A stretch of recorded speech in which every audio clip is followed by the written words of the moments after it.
Hello दोस्तों, welcome to YouTube channel Ahilyabai coaching classes. दोस्तों, आज के इस वीडियो में आपको पढ़ाऊंगा जीन पियाजे का संज्ञानात्मक विकास का सिद्धांत। दोस्तों, तीन वैज्ञानिक हैं, एक जीन पियाजे हैं और एक कोहलबर्ग है, एक वाइगोत्स्की है।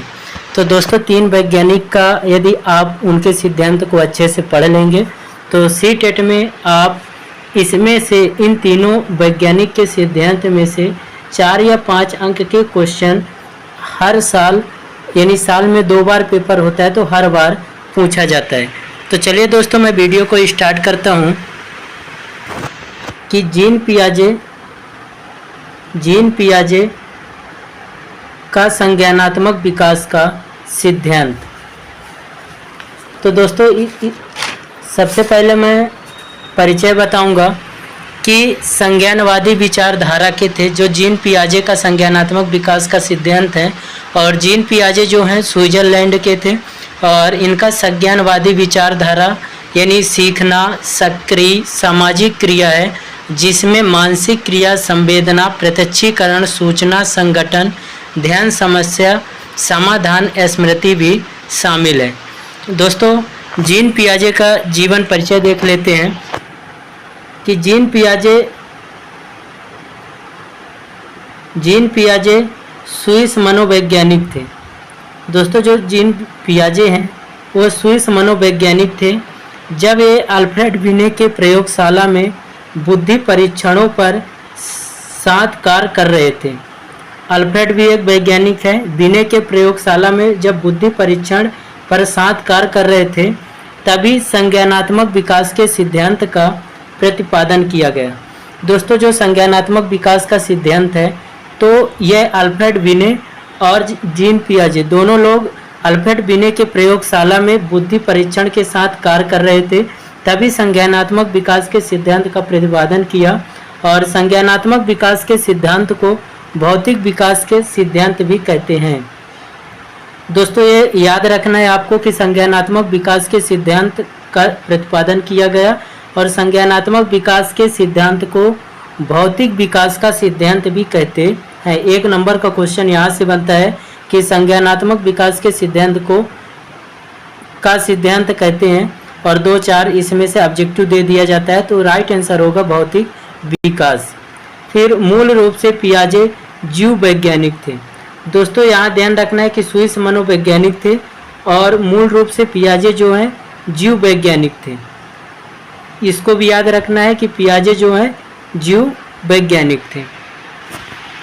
फिर इसके बाद इनके सिद्धांत जो हैं, इनका सिद्धांत जो है पहला सिद्धांत है संज्ञानात्मक विकास का सिद्धांत जो आज के इस वीडियो में पढ़ने वाले हैं। और समय रहेगा तो इसी वीडियो पर मैं नैतिक विकास का भी सिद्धांत पढ़ाऊंगा। पर पेपर में दोस्तों अधिकांशतः संज्ञानात्मक विकास के सिद्धांत से ही क्वेश्चन पूछे जाते हैं। तो जीन पियाजे के बारे में आप समझ गए होंगे कि ये स्विट्जरलैंड के वैज्ञानिक हैं और इनके 3 लड़के थे। जीन पियाजे के 3 लड़के थे। तो इनमें से लॉरेंट लड़का है और ल्यूसिन और जैकलिन उनकी 2 लड़कियां हैं। तो टोटल 3 बच्चे थे उनके। लॉरेंट लड़का हो गया, ल्यूसिन और जैकलिन 2 लड़कियां थी जो बुद्धि परीक्षण का प्रयोग इन तीनों पर किया। फिर आगे देखते हैं दोस्तों कि संज्ञानात्मक विकास का सिद्धांत। संज्ञानात्मक विकास का सिद्धांत पियाजे ने कहा कि बालकों में वास्तविकता के रूप के बारे में चिंतन करने तथा उसे खोज करने की शक्ति न तो सिर्फ बालकों के परिपक्वता स्तर पर और न ही सिर्फ उनके अनुभव पर निर्भर करता है, बल्कि इन दोनों की अंतःक्रिया द्वारा निर्धारित होता है। फिर प्रमुख संप्रत्यय है दोस्तों। पहला है अनुकूलन। प्रमुख संप्रत्यय में पहला है अनुकूलन। पहला नंबर है अनुकूलन। इसको विस्तार से देखेंगे कि अनुकूलन की प्रवृत्ति बालक में जन्मजात होती है। जो अनुकूलन की प्रवृत्ति है बालक में जन्मजात होती है। अनुकूलन है का अर्थ है वातावरण के साथ सामंजस्य स्थापित करना, यानी वातावरण के साथ बच्चा जैसे ढलता है या सामंजस्य स्थापित करता है वह अनुकूलन कहलाता है। इसका अर्थ है यह दो तरीके से होता है, एक आत्मसातीकरण और समायोजन।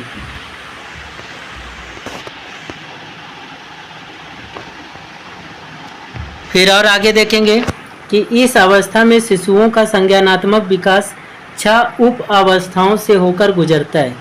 जो इस अवस्था में शिशुओं का संज्ञानात्मक विकास है 6 उप अवस्थाओं से होकर गुजरता है। तो पहली उप अवस्था जन्म से 30 दिन तक होती है। पहली उप अवस्था जो है जन्म से 30 दिन तक होती है। इसे प्रतिवर्ती क्रिया अवस्था भी कहते हैं। जो पहली उप अवस्था है इसे प्रतिवर्ती क्रिया अवस्था भी कहते हैं, क्योंकि इस अवस्था में बालक मात्र प्रतिवर्त क्रिया करता है, जैसे किसी चीज़ को चूसना, जैसे मुंह में उंगली ले लेता है, तो यह केवल मात्र प्रतिवर्त क्रिया करता है। फिर इसके बाद है दोस्तों दूसरी उप अवस्था। दूसरी उप अवस्था को अच्छे से देखेंगे कि दूसरी उप अवस्था 1 माह से लेकर 4 माह तक की अवधि की होती है। इस अवस्था को प्रमुख वृत्ति प्रतिक्रिया की अवस्था भी कहते हैं।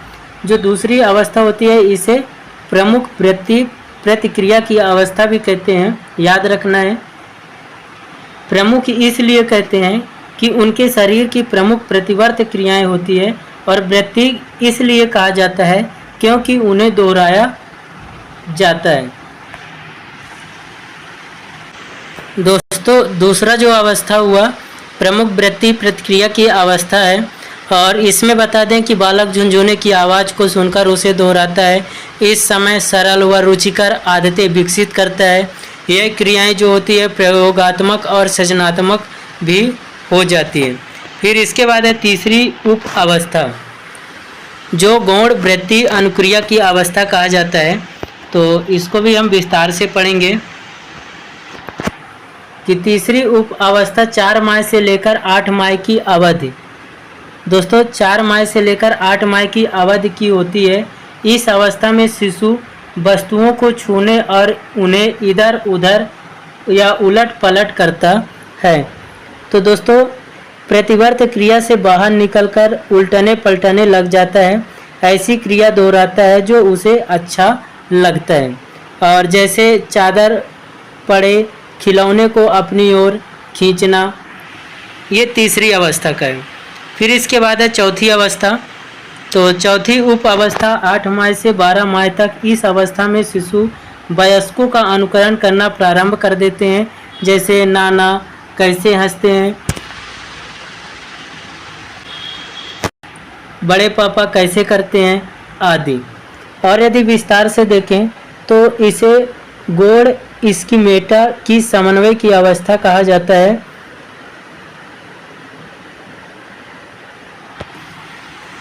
और इसमें शिशु अपनी इच्छाओं के हेतु सहज क्रिया करना सीख जाता है। वह वयस्कों द्वारा किए गए कार्यों को अनुसरण करने की कोशिश करता है, जैसे माता पिता के हाथ हिलाने पर वह उसी प्रकार हाथ हिलाने लगता है। फिर उसके बाद है पांचवी उप अवस्था। दोस्तों पांचवी उप अवस्था को वृत्ति अवस्था भी कहते हैं, जो बच्चों के 12 माह से 18 माह तक होता है। तो इसको विस्तार से देखते हैं कि पांचवी उप अवस्था 12 माह से 18 माह तक की होती है। इसमें प्रयत्न व त्रुटि के आधार पर सीखना शुरू कर देता है, जानने की प्रबलता बढ़ जाती है। फिर जो छठवीं उप अवस्था है 18 से 24 माह की अवधि की होती है, और छठवीं अवस्था को मानसिक सहयोग द्वारा नए साधनों की अवस्था भी कहते हैं। और इस अवस्था में बालक चिंतन करना प्रारंभ कर देता है। यहाँ यह ध्यान देने वाली बात है कि वह बिना भाषा के ज्ञान का चिंतन करता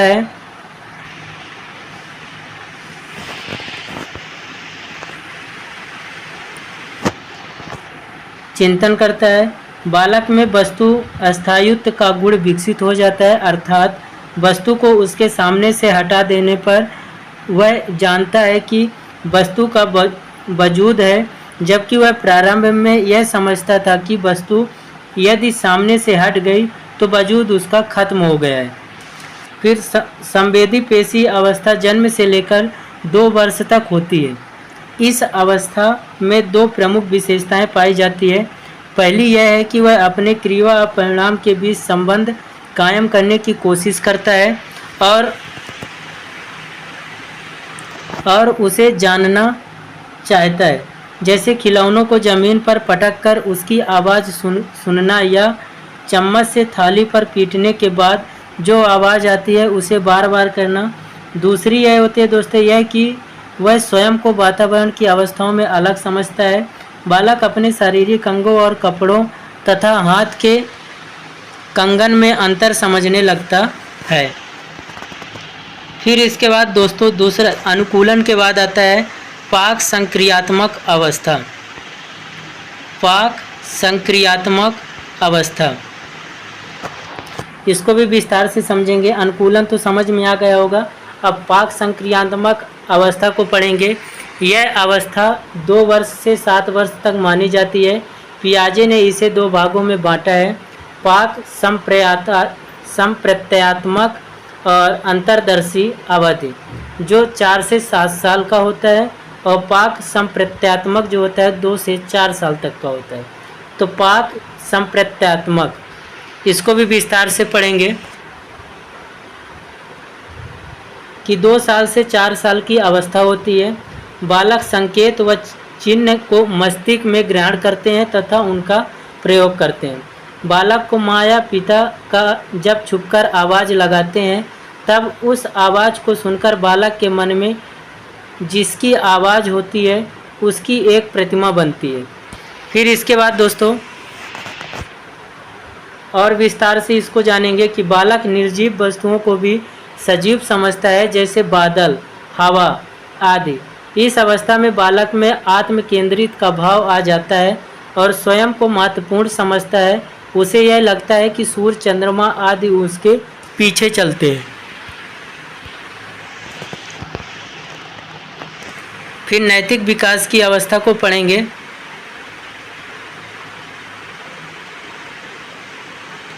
नैतिक विकास की अवस्था, प्रतिमानहीनता पहला है, जन्म से 5 वर्ष तक होता है। सामाजिक बंधन, कानून, प्रतिबंध से अभिनव होता है और बालक के व्यवहार का प्रमुख आधार सुख दुख का भाव होता है। फिर इसके बाद परायत्त सत्ता 5 से 8 वर्ष की अवस्था में होता है। नैतिक विकास पुरस्कार तथा दंड से प्रभावित होते हैं।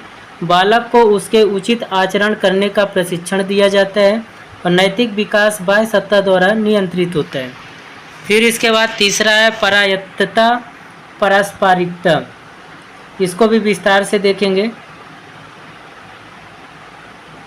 तीसरा नंबर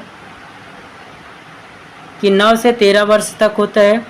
समान आयु वर्ग व वयोजकों के साथ सहयोग पर बल और उनके विचारों से प्रभावित बालक स्वयं यह समझने लगता है कि हमें क्या करना चाहिए और क्या नहीं, लेकिन इसका वो आधार दूसरे की भावना को बनाता है, जैसे मेरे इस व्यवहार को उनको दुख न पहुंचाए।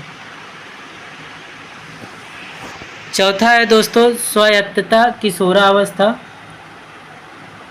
स्वायत्तता किशोरावस्था 13 से 18 वर्ष तक का होता है।